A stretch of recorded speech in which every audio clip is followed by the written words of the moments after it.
welcome on a Sunday night, our last Sunday night of November, our last tasting anyway for November, which is the grapes of Alsace. And if you've got the same wines as me, we've got actually have two Alsace wines and one Tasmanian wine, the Riesling.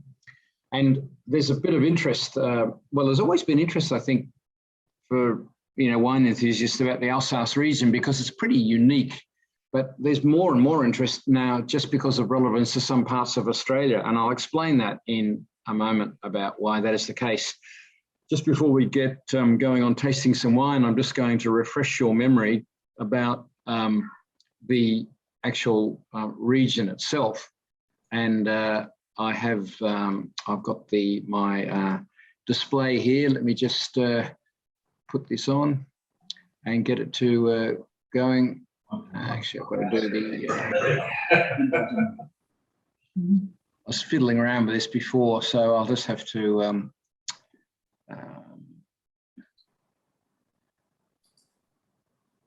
get my right. So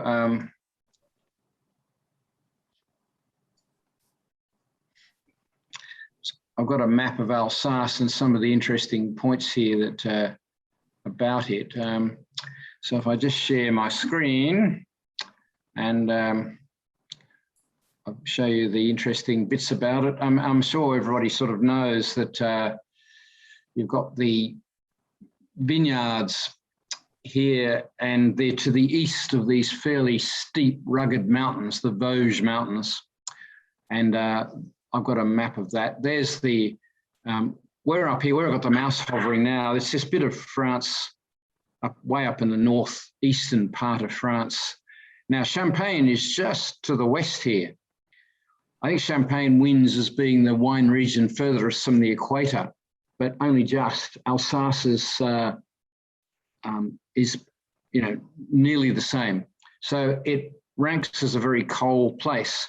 But the best vineyards face to the south, and in this part of Europe, the prevailing weather pattern comes from the west, and all the cold winds that blow off the North Sea. And this region is protected by these mountains. So these are where I'm hovering the mouse, that dark part of the map there are the mountains. So on the sort of eastern part of the slopes, but with south-facing sites, all that green area there are the vineyards of Alsace. And this is the German border just here. This is the Rhine River. So from the sort of foothills here, heading onto the plains and due east, it's pretty flat country across into Germany.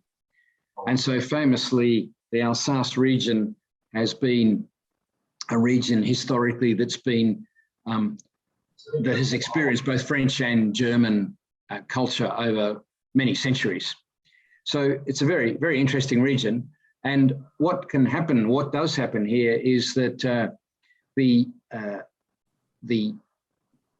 later ripening aromatic varieties have sort of been the most successful, and they do get a late ripening protected from that cold wind. So you get the very cold climate ripening, but you get fairly substantial ripening all at the same time, which is quite interesting.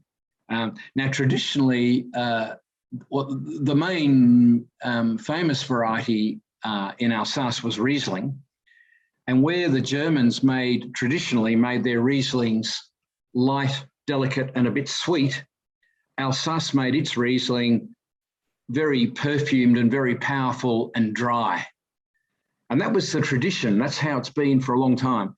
Just in recent years, so things have changed. The Germans have started to make their Rieslings a little drier, very dry.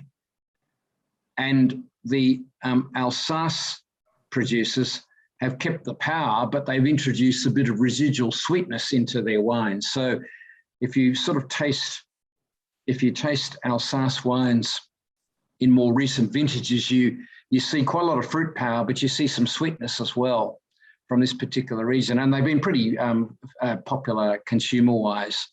And in Australia, there's been a swing to do some of the Germanic and slightly sweet type wines, but we really can't get the delicacy so well, even in Tasmania. So to do the Alsace model works pretty well for us. And that's one reason why in cold parts of Australia, there's quite a bit of interest in the Alsace model. We've got 3 wines tonight, and there they are. That's the order. We'll taste them. And just a quick reminder on Alsace varieties. I've got the the question that was on the website before about the noble varieties. I'll come to that in a moment, but they're all fairly familiar names, I think, in Australia. Riesling's the main famous grape. Silvaner is considered a sort of a secondary grape there. Gewurztraminer is one of the big ones. Interestingly, there are the different Pinots. So there's Pinot Gris, which is meaning grey, which is where the grapes, even though they make a white wine, the grapes have a lot of colour. And Pinot Gris generally has a bit of colour to it. Pinot Blanc, which is fairly pale and a lighter flavoured wine. But Alsace also has Pinot Noir, and it not that far from Burgundy and Champagne can actually make a Pinot Noir table wine, not unlike parts of Burgundy. There are misnomers, so there it says Pinot Gris there is often known as Tokay d'Alsace or Tokay Pinot Gris, and some of the big producers still use those names. There's also Muscat, which is, in Australia, we're familiar with Muscat Blanc, and we don't really have the other one there, but they do in Alsace. On to the interesting question. Some decades ago, they designated the Grand Cru vineyards, and on that map I showed a moment ago, they were coloured up. And the only varieties permitted to be grown in a Grand Cru vineyard and labelled as a Grand Cru wine are those 4 there. So on my website, the question was, what's the 4th noble variety? And quite a few people had a bit of a go. The 3 well-known ones, which in fact we have tonight, are the first 3 there: Riesling, Pinot Gris, and Gewurztraminer. So the 4th noble variety is Muscat. Quite a few people said it's Pinot Noir. In Alsace, you can't make a wine with Pinot Noir or Pinot Blanc or any of the other variety, or Silvaner, and call it a Grand Cru vineyard wine. You just have to use those 4. So that's the answer to the trivia competition. Muscat is the 4th one. So there's, just before I get away from these displays, you can find a little bit in Australia the late harvest style, the Vendange tardive, and it's very hard to get the Botrytis style, although you do see it. I've tried it over there, which is quite a famous dessert wine, and you see it around. So Alsace does these late pick wines, but the main emphasis in Alsace is on these 4 whites, and you do see the Grand Cru vineyard labelled wines. I'll just flip back to that map a moment ago and just show you the, there it is. So the orange bits are the Grand Cru vineyards. They're spread all the way through the district. You can sort of see on that map there. And they're the best bits. They're normally south-facing, and they obviously, it's one of those French systems where over the many decades, they've worked out which vineyards produce the best. So to our tasting, we have a Pinot Gris to kick off, and the Hugel, which is a very famous producer. It's a 2018. I have this one here if you have it, or something similar. And, Pinot Gris, in Italy, same grapes called Pinot Grigio. In Australia, you find wines with both the names Pinot Gris and Pinot Grigio on them. It is meant to be designated that if you use the name Pinot Grigio, it's meant to be the Italian style. If you use the name Pinot Gris, it's meant to be the Alsace style. What happens in practice is that Australian winemakers either don't know or don't care or whatever, and just kind of mix and match the names a bit. So you do get wines that taste as if they're the Italian style, but labelled Gris, and vice versa. Grigio, that is the Italian style, is a lower alcohol, non-aromatic, dry, with a bit of solids, intriguing sort of Italian texture, often has a bit of phenolic character. In Australia, where we try to do that style, the Australian Pinot Grigios normally ripen faster. And so in Australia, so many of the Pinot Grigio label wines have that touch of the Italian style, but they normally are more alcoholic. One of the issues with Pinot Gris or Grigio in Australia is the ripening issue. And, Australian Gris and Grigios ripen quickly, and it's really hard to get one that's got really good freshness on it, as well as having flavour. They tend to have flavour and be pretty ripe and alcoholic, or they tend to be a bit watery. In the wine shows in Australia, the short straw for the worst class you could get as a judge was probably Sauvignon Blanc. It probably still is, I guess, but the short straws also for the last few years has also emerged to do the Pinot Gris, Pinot Grigio class in Australia. There's a lot of them. You can get a Pinot Gris Grigio class of perhaps 30, 40, 50, 60 wines in a big wine show. And they can be a lot of alcoholic but watery wines all at the same time. Very disappointing. In the Alsace model, because of that geography, they get ripening, but not with too much sugar, which converts to alcohol. That's part of that charm of Alsace, where there's a lot of sunlight, but it's a very cold part of the world. So to our Pinot Gris, it's got that very rich apples and pears. There's a honeyed pears, quinces, sort of limes. It can be confused for a very ripe Riesling. And to taste it, it's got it's got some body, which is what you get out of Pinot Gris. There's always a texture thing, and it's got some freshness. It's certainly got that quince and stewed apple feel in on the taste that you can taste on the wine. It's quite an exotic flavour.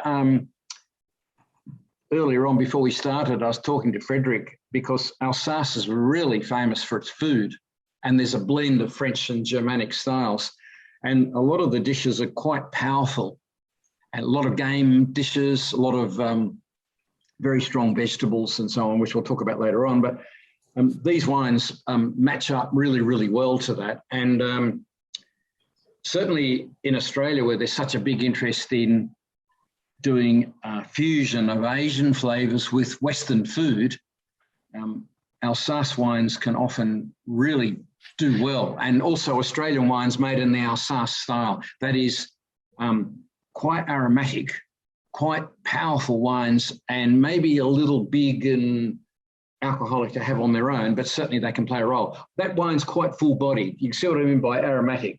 It's got the lifted, it's got that limes, apples, quince, but it's quite full-bodied.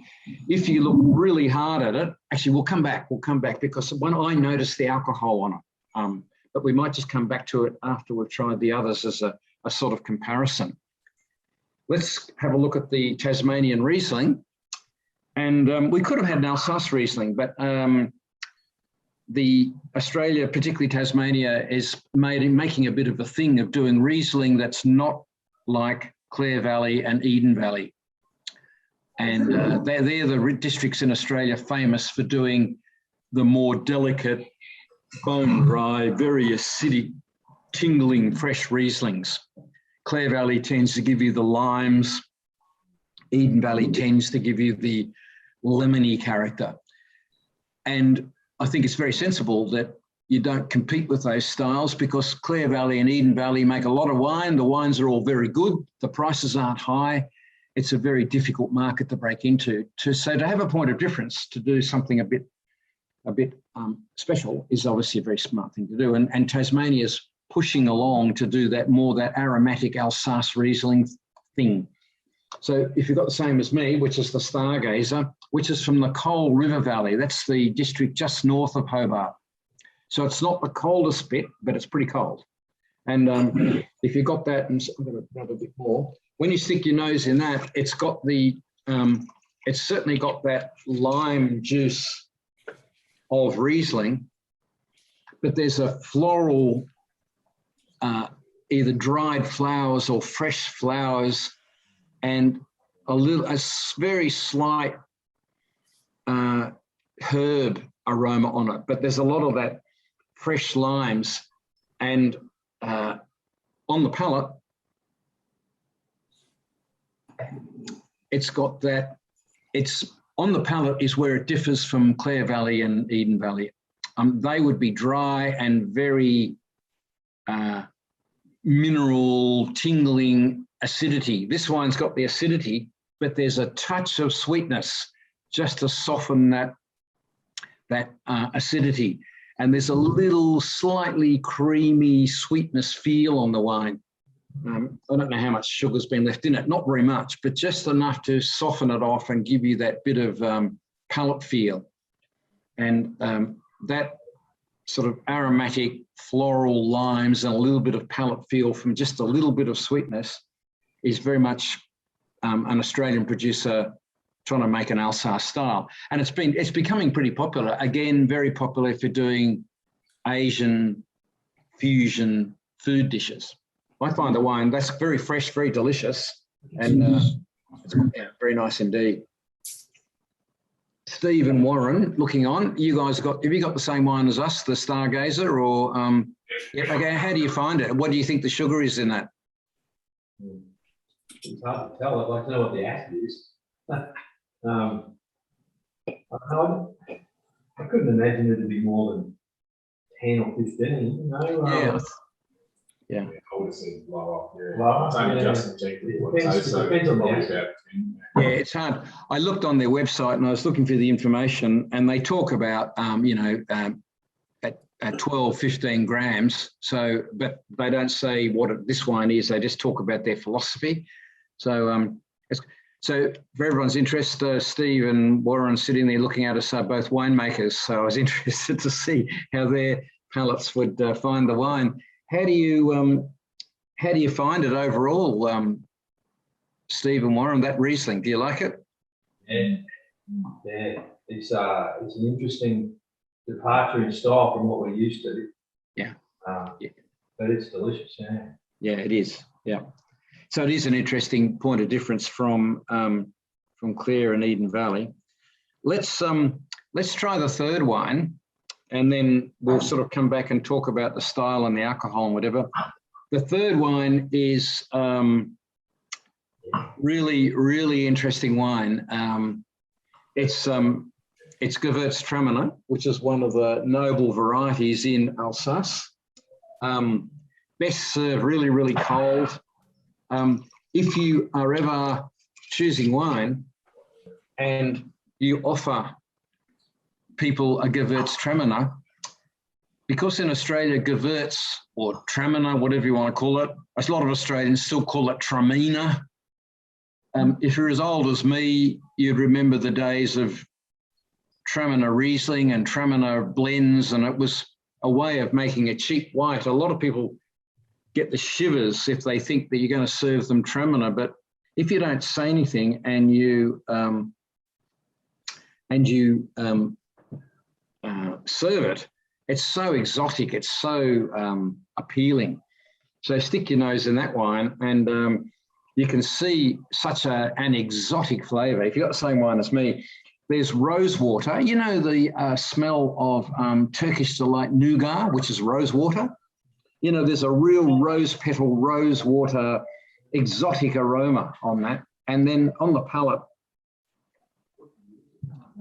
yeah, it's obviously a bit sweet. It's also a bit alcoholic, but it's a very powerful wine. And could you imagine that with really, powerful food? It would, I think with very strong, spicy Asian foods of a whole range. Imagine Thai style or something like that with a lot of coriander and ginger and a bit of spice. That sort of wine, it's absolutely fantastic. It's very powerful. That it's that grapey rosewater thing is the signature for Gewurztraminer, and it's just fantastic. and very exotic, very full flavoured, very interesting, little bit sweet, bit alcoholic, and fantastic. You know, just so exotic and interesting. You can see I'm getting text messages from somebody who wants to join, who reckons he hasn't been sent the code properly. So I'm just going to send it to Ken so he can join in late, and he can join us as well. But it's a very, very exotic, interesting wine. And Greg, what do you think? Have you got the same wines as us? What do you think of the Gewurz? I love the Gewurz. I loved it. Yeah, no, it was very nice. Thanks. Yeah, no, it's a really nice style of Gewurztraminer. Yeah, I haven't had the Cattin before, so yeah, no, I like it. Yeah, I've a few times without, you know, when you go to a lunch of blokes, I've just, you know, when we've been thinking about what to have and you know, and ordering a white wine, Riesling's good, but if there's anything with Asian food, I went to lunch with a bunch of engineer and building guys a few weeks ago, and we went to one of the Thai fusion restaurants where they have cooking classes and so on in Brisbane, and I ordered a Gewurz, and I didn't show them the label, and because they would have poo-pooed the suggestion. But when the wine came, it was an Alsace Gewurz. They just loved it because it's so exotic, and with all the spice and so on, it's really interesting. In Australia, because Gewurztraminer has been so unpopular, it's mainly been grafted, and there aren't too many left. There are a couple, but the ones that are still made are, I think, still pretty good. For a while, I don't know what Symphony Hill are doing now, but Symphony Hill was a Granite Belt Queensland producer that was getting Gewurztraminer from that New England part of northern New South Wales. And they had a fantastic run on the Australian wine shows for a bit with that wine. And it was very popular. This one is really very, what's the word? Very full body, very forward, very generous in its flavour. The Australian ones tend to be a little bit more like an Australian Riesling. That is, you can see Gewurztraminer, but they're a bit more delicate. This is really quite a big full-flavoured style.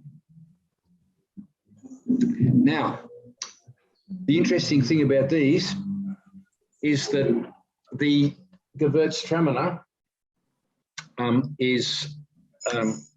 has got a bit of sweetness on it, and the Gewurztraminer is 13.5% alcohol, which is fairly high for a white wine, but because of the bit of sweetness, you tend not to see it.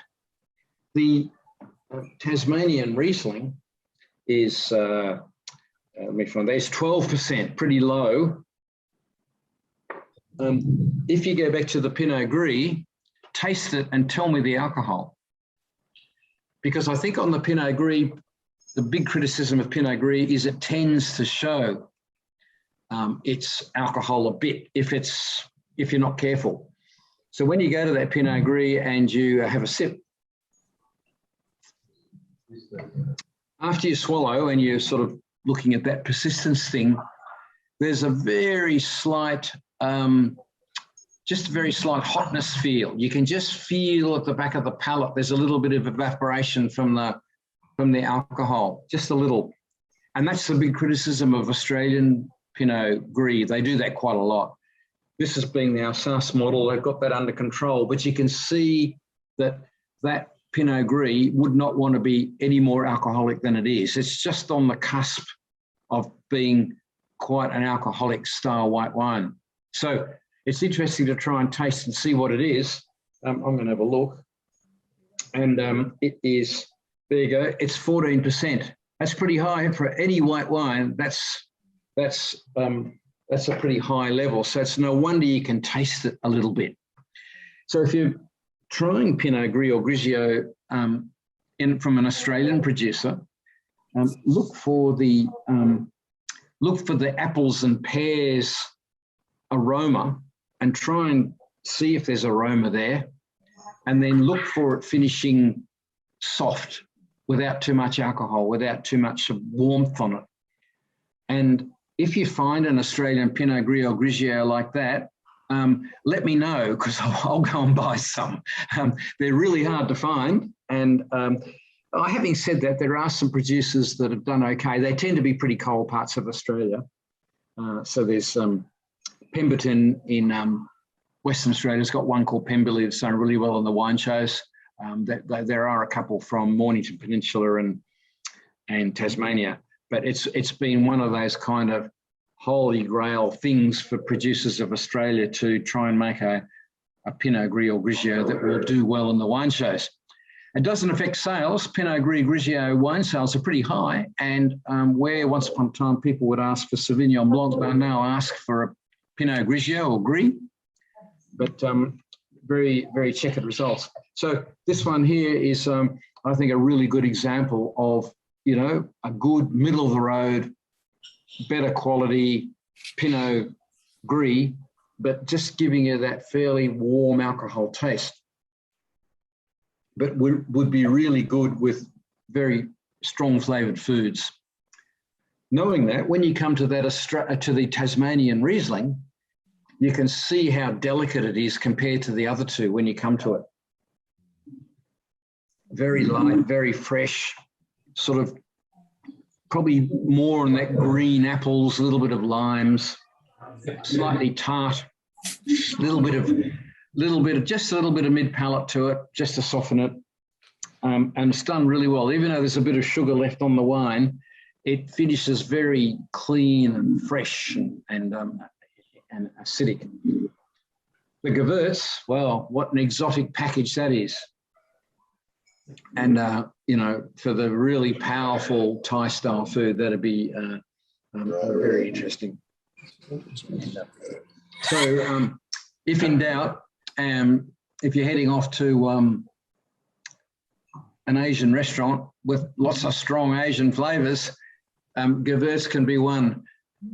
Go, we can hear you. Put your hand. You've got your hand up. Yeah, please ask a question. Oh yes, I was just going to ask Andrew. Are there any Pinot Gris you can think of that are decent in Australia? Like you mentioned, Mornington produces a few. Yeah. There's a famous producer in the Mornington Peninsula called T. Gallant, and they did have wine in Dan Murphy's vintage cellars. Not much. They've moved from being a wine in retail to a wine in restaurants, and they've sort of been the kings of Pinot Gris, Grigio. They do both styles, and they try and sort of stick to the thing. So that's T' Gallant. Okay, I've had it before. You know, it's the top sail on a traditional sailing ship. Is the T. Gallant. So that was their name. They're quite famous. They've been doing it a long time, the one from Western Australia that did very well is from Pemberton, and the name of the winery is actually Pemberley, as in, you know, the famous house in the Bonnet drama. And they've done really well in the wine shows for a couple of years. They've got a very fresh, super clean Pinot Gris. They're a little hard to find. They're around a bit in the the wine stores. It's difficult. It's quite difficult to find the Pinot Gris Grigios that are sort of up in the top, the top areas. There are some, and you know, you see some great successes in the wine shows, but it's pretty difficult. So thank you. Yeah, I think a little bit of exploration. The Alsace Pinot Gris Grigios are available fairly widely in Australia. There's a couple of brands from Alsace that are big volume producers. So, for example, Trimbach is available in vintage cellars, and Trimbach Pinot Gris might be $25, you know. So if you can get Alsace Pinot Gris, that's quite good. It really makes it hard for Australian producers at that price, you know, in the prices, because obviously if you produce a premium wine, it costs you, you got to charge for it. So it's an area of a lot of debate. about how Pinot Gris and Grigios fit in. The other thing, the same comment as that applies to Italian Pinot Grigio. That brand Tiefenbrunner, which is from the Alto Adige region, way up in the northeast of Italy, Tiefenbrunner Pinot Grigio, you can see that wine for on special, again in vintage cellars, for 17, 18, 19 bucks. And it's a fabulous Italian Pinot Grigio. And it's fresh and it's not too alcoholic, and it's, you know, it's really a lovely wine for such a cheap price. Well, that's hard for an Australian producer to produce premium wine, and you got an Italian one next to it doing it in a, you know, a high volume retailer for $18. That's really hard to compete with. So if you did want to, you know, put on some Pinot Gris Grigio, I think you could certainly find the Italian and the French ones fairly readily, but yeah, you could search out as well for examples from Australia. I guess you can Google search some of the wine shows and just sort of have a look and see what's been doing, you know, well across a few wine shows, and have a bit of a look at that. That's what I tend to do. So there are 3 wines from Alsace. We've actually got 2 from Alsace itself, and the Riesling from Tasmania, but it gives you a feel for the style. The reason for doing this theme tonight is that if these wines, I've got these wines really, really cold, and it's quite, it's modestly warm and a bit humid where I am. I'm in Brisbane tonight, and in this weather and with the food coming up, the really chill examples of these wines, they're really good. You know, they're just going to go so well with the food and so on. So that's the thing. If you want some, you know, exotic white wines served really chilled, heading into this sort of spring and summer period, these Alsace varieties, particularly if you've got that interest in doing a bit of the Asian fusion, they're very good, popular wines. I don't think these wines are ever going to be the greatest wines in the world, but they're great for that kind of occasion that I'm talking about, and that's the interest for it. So there we are. So you're looking very thoughtful there, Frederick. What do you think of these 3 wines? And particularly, I'm interested in your opinion on the Tasmanian Riesling, because that's probably a bit new to you. Frederick lives, well, you'd be a couple of hours drive from Alsace, where you normally reside. So yes, but we know the region well. So we've spent a lot of holidays in our youth in that region. So it's quite popular in sort of our region to go there. So we like them all. And honestly, I'm always sold on the Rieslings, right? So that was a winner for me. I like the acidity. And so I thought that was really great. We were a bit surprised by the Gewurztraminer. It was a long time ago since I drank that style, and we hadn't expected that. So especially the sweetness of it, and so we didn't know what to combine it with. And so your suggestion about the spicy Thai food, that sounds really good. We don't have any Thai food close by, but that is something that we would want to try. Yes, but so for me, I would say the Riesling one, I'm a big fan of that one. Yeah, the Riesling is lovely, very delicate, easy to drink. So Philippa, you're looking very thoughtful there. Have you got the same wines as me? Did you try those 3? Yes, we got the same. And like you were saying before, when you said the Gewurztraminer, I was thinking of TR2 from the 1980s. Yeah. Oh no, yuck. But it's no, I thought, in fact, well, we've just had a menu change for tonight's dinner. We're going to get Thai takeaway. Yeah, quite a lot of coriander and ginger, and we know. Go for a nice tom yum, or you know. Yeah, that's right. No, I think there's they certainly did the trick. But it is quite amazing I think on a hot summer day for lunch, served chilled, you can't go past the Riesling. And if you want to get everybody's attention in a hurry, very chilled Gewurztraminer will do the trick. And everybody is very intrigued about what the hell it is. Obviously, if you know a few things about it, you know, you can deduce pretty readily, but it works quite well. Like I said, I sprung it on a few people a couple of weeks ago, and it worked. It worked well. What do you think, Warren and Steve? You're looking very thoughtful about there. What do you think of these three wines as a trio? Oh, the balance on the Riesling is the standout. That Riesling is just beautifully balanced.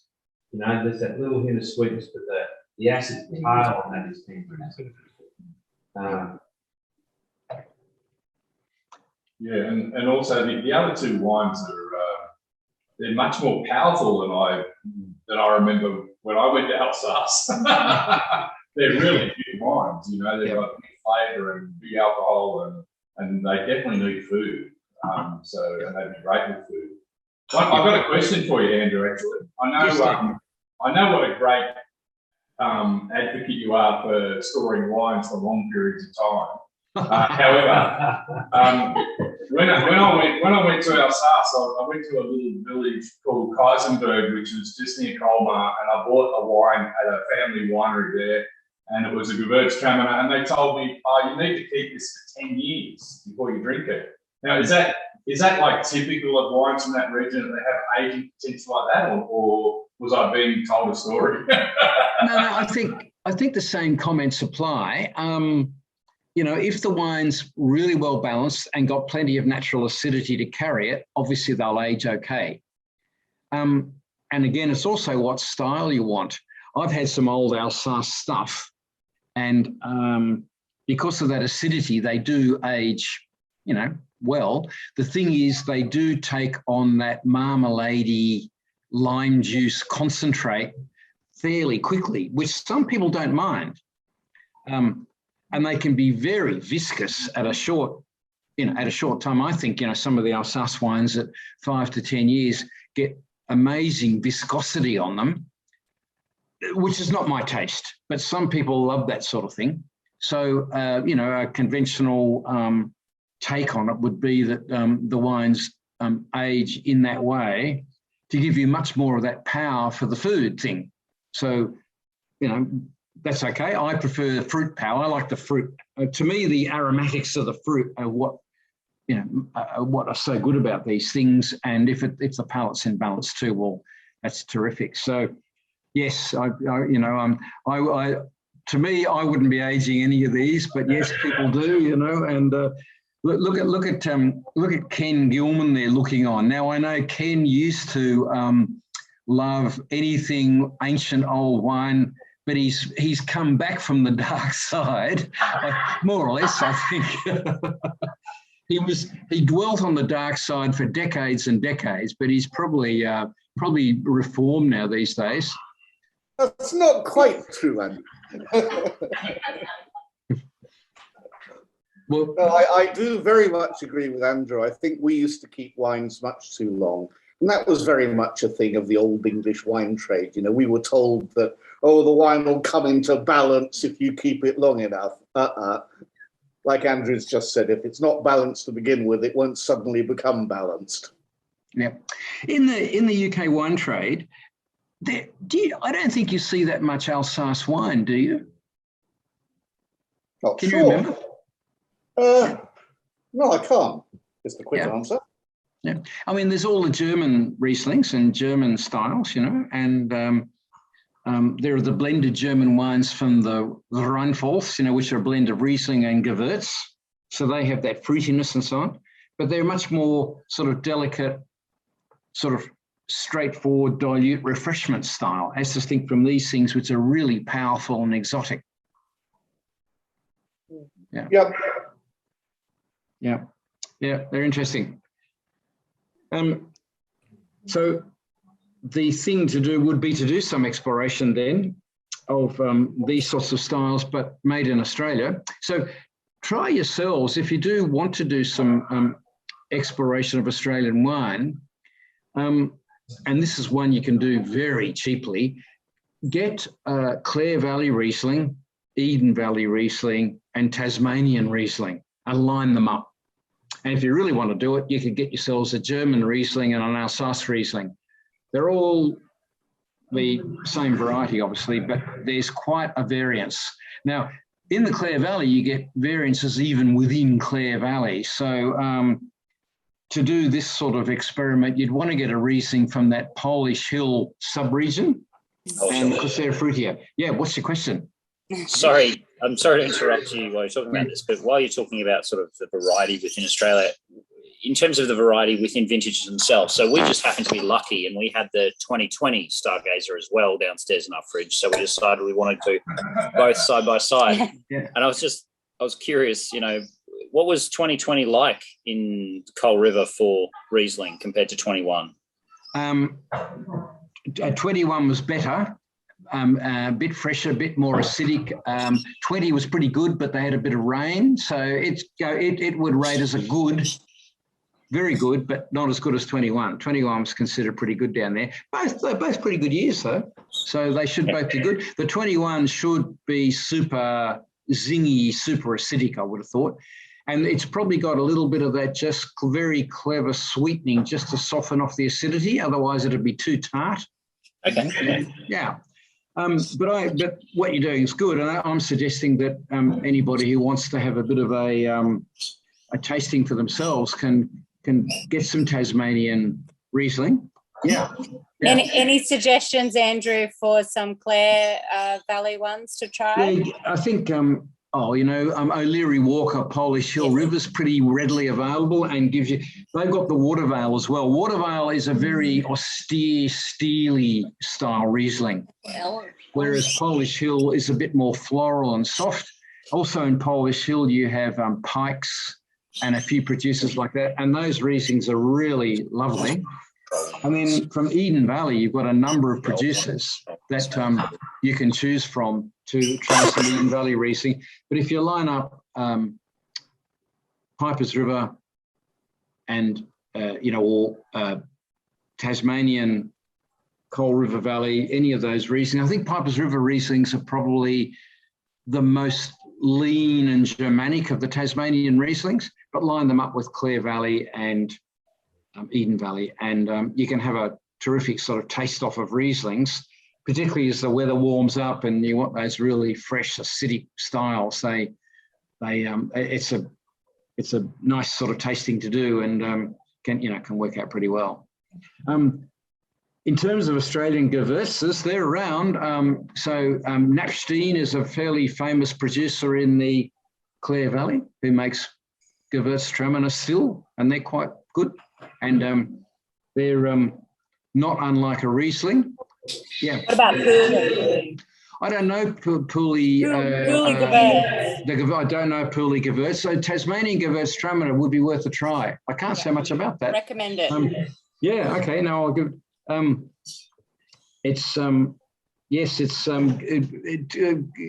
I can see that. Gewurztraminer is one of those things. Like was mentioned just a bit earlier by Philippa, I can remember when I started to take a bit of an interest in Australian wine and memorise some of the statistics. If you're as old as me, you might remember this. In 1974, Australia's most famous wine and biggest selling wine was a wine called Lindemann's Benin Moselle, and it was spelled Moselle. In the bottle shops, that would be pronounced Moselle, and it was a Traminer Riesling. It was mostly Gewurztraminer with a bit of Riesling, and it was made a bit sweet, and it was actually very well made. And it took Australians by storm, because in the early 1970s, hardly anybody in Australia drank wine. Everybody drank beer or spirits or whatever, and wine just took off. And it was the biggest seller there for quite some time. But it overstayed its welcome, and a lot of people got a bit, scared of that obvious fruity sweetness thing. Having said that, the wine was very well made, but that's what it was. So to this day, people are a bit scared by too much Traminer or Gewurztraminer. They think, oh no, this wine's going to be sweet. But in fact, given the type of food we're talking about, they can be absolutely fantastic. So there we are. I think it might be time to get Frederick to give us a dish to go with all these wines, and then Ken, I'm hoping that you've got a wine of the week as well that that you can tell us about a bit later on. And I'm still wrestling with dates, but I think I'll advertise one session for December. December's pretty busy and there's a lot of awkward dates, but we'll do one session, one Sunday night in December, and we'll do wines for Christmas Day across the spectrum. So we might have, which is a request I had. So we might do a champagne and a sparkling red and a few special wines that you might choose. In the cold weather, there's fortified wines and various things, but that'll be a theme. I'll let you know about that date. But Frederick, my mouth's watering. We need the right dish to go with these Alsace style wines. Yes. So we had a true Alsace specialty. While we were having the tasting, we had a bit of a sort of a snack. It's a snack, or it can be an appetizer, or it can be sort of a main. And it is actually the Alsace version of a pizza, right? And it's called, in German, it's called a Flammenkuchen.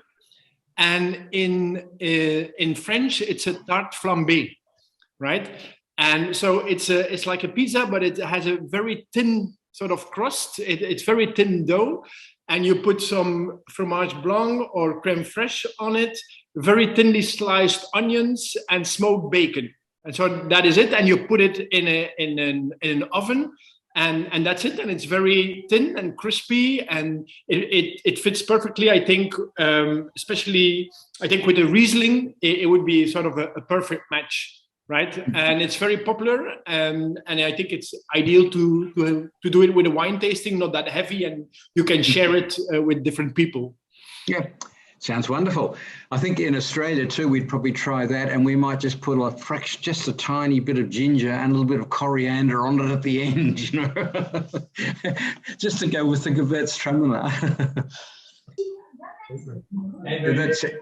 Yeah. Just one last question. That the Gewurz has got obviously more colour than the other two, but it's still only a 910. Yeah. Would you put that down to skin contact, that extra colour? Yeah, well, absolutely. So that's one of the issues with Gewurztraminer. It naturally, with skin contact, throws up quite a bit of character and phenolic and colour. And that would be the reason. As you know, with Pinot Gris or Grigio, you've got to be very careful how you're going to do that too, because you get that slightly oranging colour, and which you know. So it's one of those things about it. But yes, in Gewurz does have a bit of phenolic just naturally. So to have that richness on it to sort of balance that up is a pretty good thing. Do either of you make any Gris or Grigio there? No, too hard. Yeah, I know there's a bit around. It's Warren's favourite wine. It's very difficult to find good examples of Australia. Yeah, they're very difficult.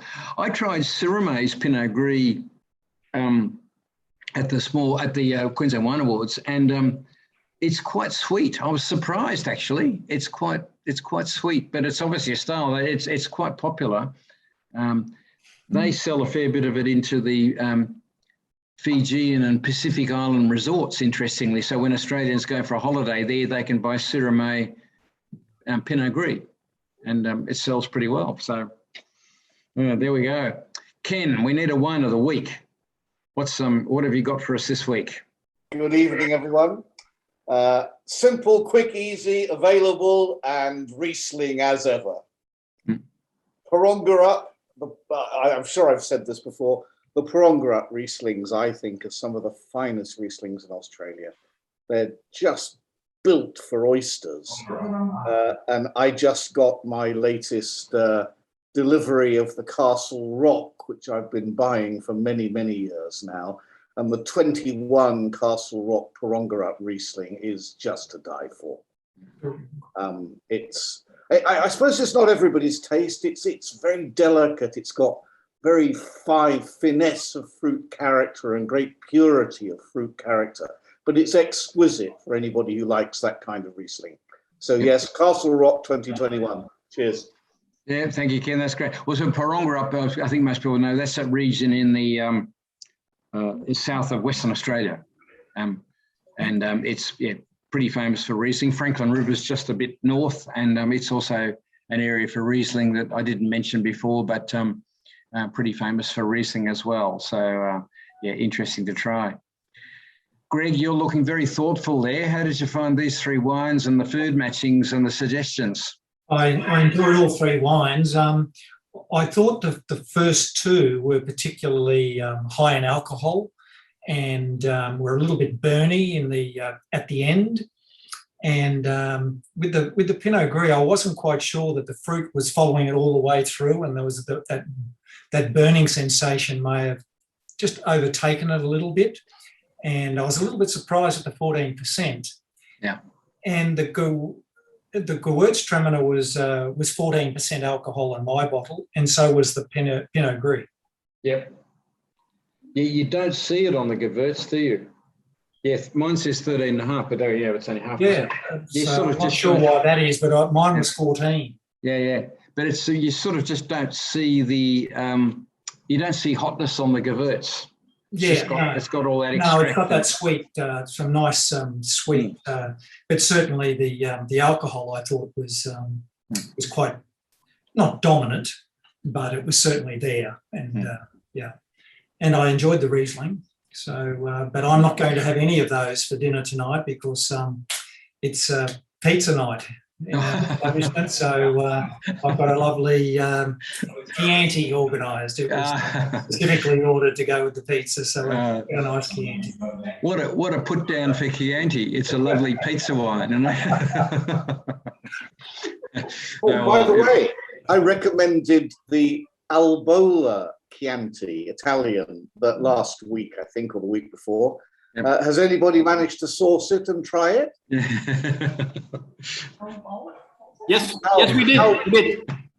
Well, we're very happy with it. Yes, very good suggestion. Yeah, and a typical Chianti. Yes, and pure Sangiovese. Yes.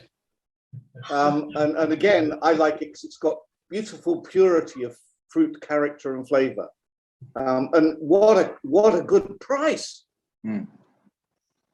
Yeah, it's amazing some of the imported wines that you can get them, so they're so good and they're so inexpensive, I can remember a day trying to get a handle on some of the European wines in Australia, and everything was pretty ordinary and very expensive, which, made it difficult.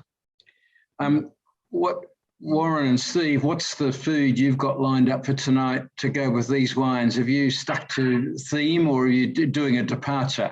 We did find that the chili chips went particularly well with the Gewurz. That's an excellent food match, chili chips. But no, we've just got cheese tonight. I had dinner, but really nice wines anyway to go with the cheeses that we've got, so it'll be good. Yeah. Yeah, oh, fantastic. All right. Well, I guess I'll see you next Monday night as well. Well, gang, I'm going to do get something on the website in the next few days for a night in December. So it'll be that second Sunday night in December with some Christmas selections to give us time to get hold of them or whatever. And I'll get Laura to get all that on the website and so on in the next couple of days. So keep an eye out for that. And that'll be a bit of an interesting esoteric collection of wines that we can try for some inspiration for Christmas and holiday season, or inspiration for Christmas days. In fact, the main theme we'll try and work out. We can all discuss then whether we're going to do Christmas dinner middle of the day, Christmas dinner in the evening. I know the Gilman household probably has the roast trimmings really hot, everything right in the middle of the day in Mackay. Would that be the... Salmon sandwiches and champagne. Yeah, that sounds like a good plan, Isabel. That's a good recipe. Okay, so that's what we'll do, and we can have a chat about our respective Christmas plans then. So that'll be lovely. So I'll get the wine list and everything organised as well. So enjoy the respective dinners tonight with these exotic wines. I think they do lend themselves to food really well. And we'll hopefully see everybody on that Sunday night. I know I'm seeing Greg next Saturday, and I'm seeing Steve and Warren next Monday. So we'll catch up then, and the rest of you will be looking across a Zoom screen next time. So yeah, all the best. Enjoy dinner on Sunday night. Okay. Thank you. Thank you, everyone. Thanks, Andrew.